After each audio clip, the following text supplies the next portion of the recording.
Tonight, shocking and disturbing new developments into how convicted sex offender John Gardner III was able to stay out of prison and allegedly hunt for more victims. This man violated his parole for molesting a 13-year-old girl in 2000. He violated it time and time and time again. But they never took him off the streets. Plus, did you know that he is the father of twin boys? Gardner is charged with rape and murder in the death of 17-year-old Chelsea King. She was attacked and killed last month while jogging in a San Diego park. And now cops are looking at him for the murder of 14-year-old Amber Dubois. Her remains were found last week, not too far from where Chelsea was discovered.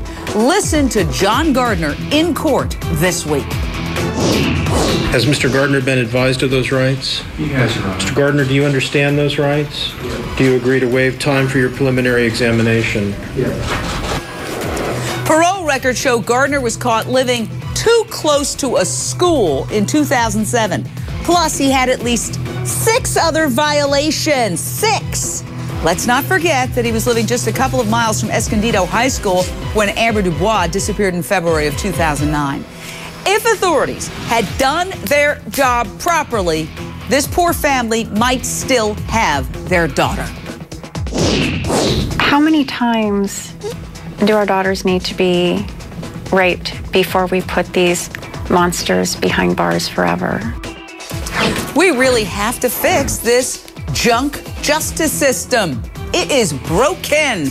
Straight out to my fantastic panel. Criminal defense attorney Mark Eiglarsh, former criminal investigator Steve Kardian, psychotherapist Jen Berman, and we're honored to have tonight Aaron Runyon. Thank you so much for joining us, Aaron. Aaron's 5-year-old daughter, Samantha, precious child, was kidnapped and murdered in 2002. Aaron, what is your reaction to Gardner's ability to violate his parole so many times and still live on the outside? It is infuriating. You know, we keep passing laws to give law enforcement more and more tools to get these guys when they violate their parole, and yet we're not using those tools. It's very disheartening, and I think that it's time that we, in California at least, take a stand and make sure that we are funding our parole officers to be able to have safe teams who are looking after these guys in a real fashion. Steve Kardian, the spokesperson for the Corrections Department, responded to this news that, oh, there were all these parole violations by saying, quote, there was nothing to indicate that he would do this or allegedly do this. I guess one can always look back, but we don't have the luxury. Bunk! In 2000, there was a psychiatrist who testified he was predatory and a danger to society, begged them not to release him, and said that he would attack girls again.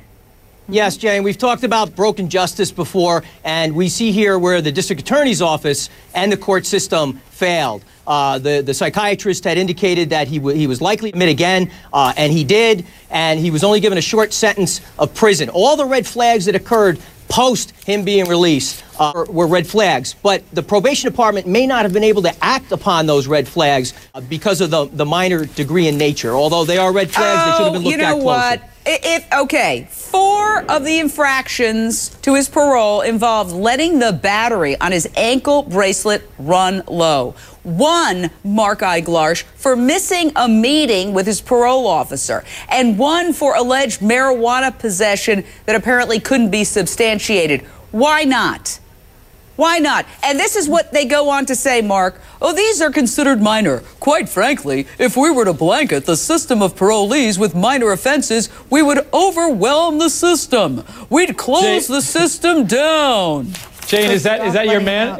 Is that your man voice? I don't know what that was. My bureaucrat voice. Bureaucratic voice. Okay, let me respond. Yeah, in hindsight, I do agree with this. In hindsight, it's easier to go back and say, my God, we should have nailed him on one of these, what we call technicals. But these technical violations are difficult to prove, and you can't launch someone for 10, 20 years, typically on these types of offenses. It's easy to do that looking back, but at the time, they were minor technicalities that were probably dealt with to the best of their level of ability at the time.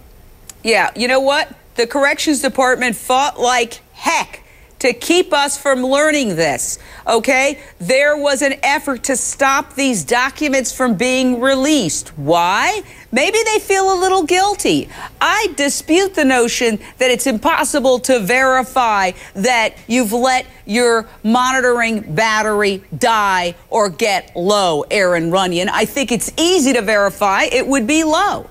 It's very easy to verify, and he should have been eligible for lifetime GPS. He should not have been off of his GPS. He was taken off of that after just, I think, 2.5 years. Yeah, after he commits these infractions. Yes. Jen Berman, after he commits all these infractions and they fail to lock him up, they then take off his ankle bracelet and chuck it and say, run free. These child predators just don't get better. Our children are never safe as long as these kinds of people are out there, and the law needs to take it a whole lot more seriously and protect our kids. It would appear there's a lot of drinking going on in the Gardner family, and we would love to hear from them or their attorneys to get their side of the story. In his probation report, Gardner says his uncle, stepfather, and biological father are all alcoholics. His mother and stepfather reportedly belong to some sort of drinking and running club. And how's this for chilling irony? The club held a run on the very same day and in the location where Gardner is accused of attacking Chelsea King. Okay. Oh, actually, that was before. That was in December. That woman, her name was Candace, was a jogger who elbowed this guy in the face and ran away. Listen to this. You know, I have a real problem with the fact that he was allowed to be there, first of all, and that when news broke of this, and you have a son who has a past like this, as a mother, how can you not at least think about it and think about the possibility of what may have happened and how you may know something? Jen Berman, here's a shocker. Court documents show Gardner was taking at least 8 different psychiatric medications while living with his mother, including Ritalin, Zoloft, and Paxil. Let me get to this. This man who molested a 13-year-old girl, it turns out, is the father of twin boys. John Gardner never married the mother. We believe she is Jariah Baker. Here she is from her Facebook page. Baker and Gardner lived together in 2009, not far from Escondido High School, Steve Kardian. That's where 14-year-old Amber Dubois disappeared. To her credit, Baker is now working with authorities on this case. And Jane, hopefully she can provide them with some insight and information into the case. The timing, the location of where she went missing and where he was at the time that she went missing is just too coincidental. It's so disturbing, and we're going to stay on top of this one.